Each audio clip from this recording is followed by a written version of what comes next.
ಶ್ರೀ ಗುರುಭ್ಯೋ ನಮಃ. ಹರಿ ಓಂ. ಇವತ್ತಿನ ದಿವಸ ವಿವಾಹ ತಡವಾಗುವ ದೋಷ ಯಾಕಪ್ಪ ಬರುತ್ತೆ ಅಂದ್ರೆ, ವಿವಾಹ ತಡವಾಗಲು ನಾನಾ ರೀತಿ ಕಾರಣಗಳಿರುತ್ತೆ. ಜಾತಕದಲ್ಲಿ ಗ್ರಹಗತಿಗಳ ಒಂದು ದೋಷದಿಂದ ಈ ತರ ಆಗುತ್ತೆ. ಯಾಕೆ ಅಂತಂದ್ರೆ, ಏಳರಾಟ ಶನಿ ಇದ್ದಾಗ ಮದುವೆ ಆಗೋದು ತಡ ಆಗುತ್ತೆ. ಆಮೇಲೆ ಮತ್ತೆ ಶನಿಕಾಲಕ್ಕೂ ಮದುವೆ ಯಾವುದೇ ಸಂಬಂಧವಿರೋದಿಲ್ಲ. ಜಾತಕದಲ್ಲಿ ಯಾವುದೇ ದೋಷಗಳಿದ್ರೂ ಸಹ ನೋಡಿ, ಪದ್ಧತಿಯಲ್ಲಿ ಸರಿಯಾದ ವಯಸ್ಸಿನಲ್ಲಿ ವಿವಾಹಗಳಾದ್ರೆ ಹೆಣ್ಣು ಮಕ್ಕಳಿಗೆ 18ರಿಂದ 26, ಗಂಡು ಮಕ್ಕಳಿಗೆ 24ರಿಂದ 32 ಒಳಗೆ ಮಾಡುವುದು ತುಂಬಾ ಶ್ರೇಯಸ್ಸು. ಮತ್ತೆ ಈ ವಿವಾಹಕ್ಕೆ ಕಾರಣಕರ್ತವಾಗಿರುವ ಕಾರ್ಯಕರ್ತನಾಗಿರುವ ದ್ವಿತೀಯ ಮತ್ತು ಸಪ್ತಮಾಧಿಪತಿಗಳು ಶನಿಯೊಟ್ಟಿಗೆ ಇದ್ದರೆ ಅಥವಾ ಶನಿಯ ಆಧಿಪತ್ಯಕ್ಕೆ ಸೇರಿದ ಮಕರ ಕುಂಭಗಳಿದ್ದರೆ ವಿವಾಹ ತಡವಾಗುವುದು. ನೀವು ಏನ್ ಹುಡುಗಿ ನೋಡೋದು ಒಪ್ಪೋದು.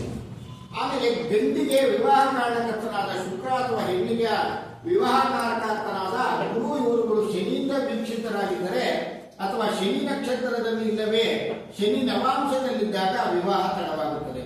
ದ್ವಿತೀಯ ಅಥವಾ ಸಪ್ತಮದ ಮೇಲೆ ಯಾವುದಾದ್ರೂ ಒಂದು ವಕ್ರಗ್ರಹವು ತನ್ನ ಪ್ರಭಾವ ಬೀರಿದರೆ ಮದುವೆ ನಿಧಾನವಾಗಿರುತ್ತದೆ. ದ್ವಿತೀಯ ಸಪ್ತಮಾಧಿಪತರು ವಕ್ರರಾಗಿದ್ದರೆ ನಿಧಾನ ವಿವಾಹವಾಗಿರುತ್ತದೆ. ಗುರುವು ಸಪ್ತಮ ಸ್ಥಾನದಲ್ಲಿದ್ದರೆ ಅಥವಾ ಶುಕ್ರನು ಮಾರಕರ ಜೊತೆ ಸೇರಿದ್ದರೆ ಇಲ್ಲವೇ ವೀಕ್ಷಿತನಾಗಿದ್ದರೆ ಮದುವೆಯಾಗುವುದು ತಡವಾಗುತ್ತದೆ. ದ್ವಿತೀಯ ಅಥವಾ ಸಪ್ತಮ ಸ್ಥಾನದಲ್ಲಿ ಅಂಗಾರಕ ಶನಿ ರಾಹು ಸಂಯೋಗವಿದ್ದರೆ ಅಥವಾ ದ್ವಿತೀಯ ಇಲ್ಲವೇ ಸಪ್ತಮವನ್ನು ಶನಿ ಅಥವಾ ಕುಜನು ವೀಕ್ಷಿಸಿದರೆ ವಿವಾಹವು ನಿಧಾನವಾಗಿರುತ್ತದೆ. ಜಾತಕದಲ್ಲಿ ಸರ್ಪಶಾಪ, ಮಾತೃಶಾಪ, ಬ್ರಾಹ್ಮಣ ಶಾಪ ಮುಂತಾದಗಳಿದ್ದರೆ ಮದುವೆಯಾಗುವುದು ಕಷ್ಟಕರವಾಗುತ್ತದೆ. ದ್ವಿತೀಯ ಅಥವಾ ಸಪ್ತಮಾದಿಗಳು ಷಷ್ಠ, ಅಷ್ಟಮ ಅಥವಾ ದ್ವಾದಶ ಸ್ಥಾನಗಳಿದ್ದರೆ ಮದುವೆಯು ತಡವಾಗಬಹುದು ಸಾಧ್ಯತೆಗಳಿರುತ್ತವೆ. ಕಳತ್ರಕಾರಕನು ಅಥವಾ ದ್ವಿತೀಯ ಸಪ್ತಮಾಧಿಪಗಳು ಅಸ್ತಂಗತ ದೋಷಕ್ಕೆ ಸಿಲುಕಿದರೆ ವಿವಾಹ ನಿಧಾನವಾಗುತ್ತದೆ.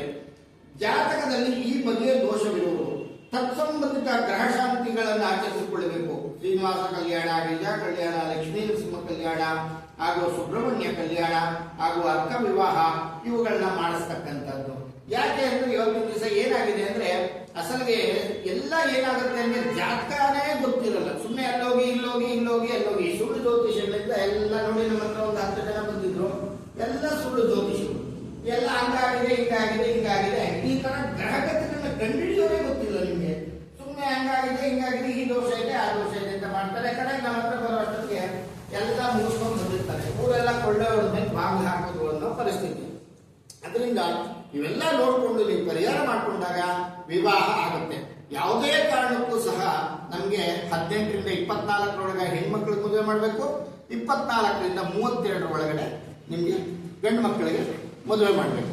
ಯಾಕೆ ಅಂತಂದ್ರೆ 24-32 ಮದುವೆ ಆದ್ರೆ ತುಂಬಾ ದಾಂಪತ್ಯ ಜೀವನ ಚೆನ್ನಾಗಿರುತ್ತೆ.